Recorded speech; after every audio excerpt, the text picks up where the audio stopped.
Hello everyone, JulioToyReviews here, and this is a review of Wave 1 of the Power Rangers movie figures. So just like with any first wave for any new Power Rangers show or movie, the first wave of figures consists of the core 5 Rangers.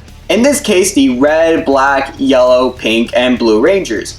But we also have Alpha 5 in the mix in this wave, which totals the amount of the first wave of figures to 6. Well, unless you want to count Golar, which comes with the 6-pack, which that would make 7. But anyways, we're going over the first wave of the movie figures. So, let's get on with this review. So, over here are the 5-inch figures for the Power Rangers movie. And from left to right, we have Trini the Yellow Ranger, Zach the Black Ranger, Jason the Red Ranger, Kimberly the Pink Ranger, Billy the Blue Ranger, and Alpha 5. So let's start off with Jason the Red Ranger since he is the leader. So you can see Jason over here, and detail-wise, he has all of the details he needs. Since most of the details of the movie suits are basically just like little details like leather over here, they really don't need that much paint. So basically, he has what he needs basically, like he really doesn't need any more paint to make him more perfect or stuff. Yeah, maybe the black in the eyes, but apart from that, nothing really else. So you can see Jason over here, and for articulation, you could spread out the arms, rotate them back, bend them. For the legs, flip them forward, put them back, bend the legs. Now you cannot go on the cuffs over here and turn them, and you cannot do the hand movement as well. And I should mention that Jason is the only figure to actually come with a weapon. His power sword over here, which you can see he holds just like Captain America's shield.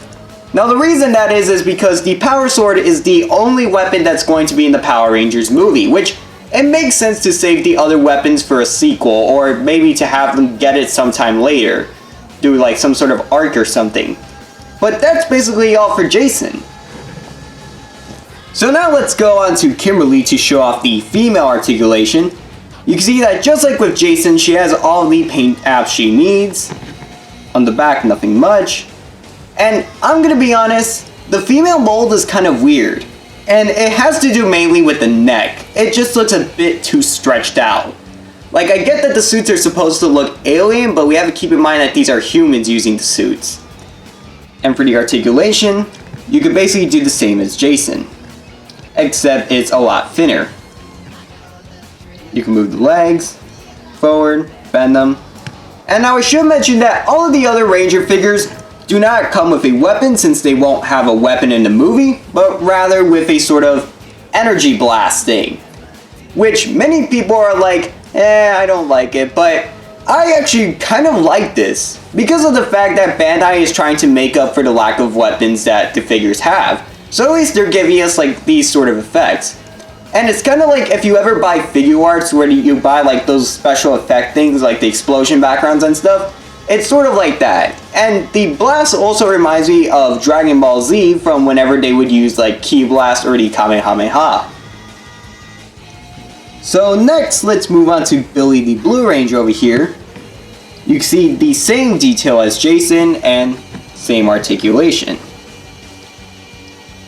And to be honest, blues is actually my favorite suit. Not just because blue is my favorite color, but also because of the helmet.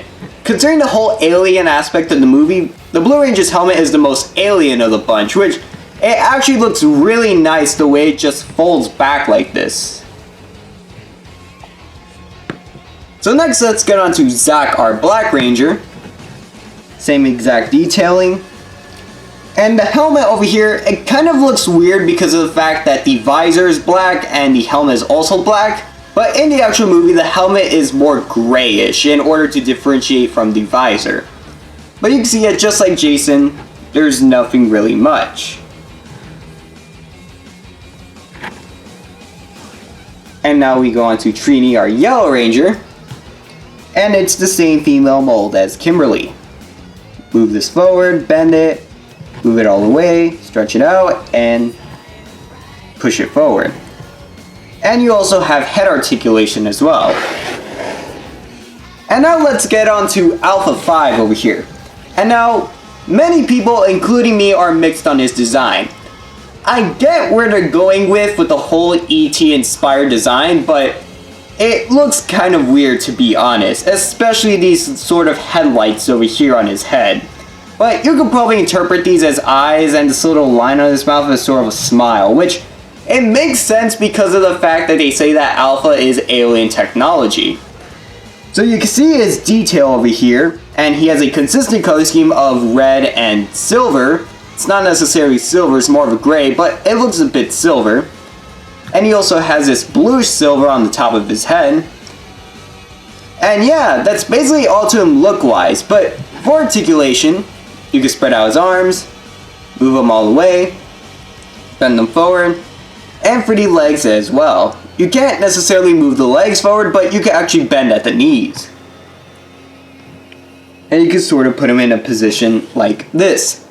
So that's all for Wave 1 of the Power Rangers movie figures.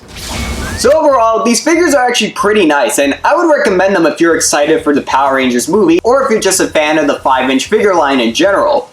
These figures have all the paint apps they need, and considering the fact that the suits look really cool, I'm glad to finally see them in figure form. If you're not a fan of the suits, you're not going to really like these figures, but if you're a fan of the movie and all the aesthetic that's going on with it, I would recommend that you pick up these figures. Especially because of the fact that we're actually going to be getting more figures down the line, like Rita Repulsa, the Putties. We already have Golar in the 6-pack, but we don't know if he's coming out regularly. And yeah, so if you guys want to start collecting figures for the Power Rangers movie, this would be a good start. Or you could just wait for the Legacy versions to come out in late February. But that's all I have to say about Wave 1 of the Power Rangers movie figures. So what do you guys think? Leave your comments below. Until next time, I'm JulioToyReviews, and I'm signing off. Thanks for watching, everyone.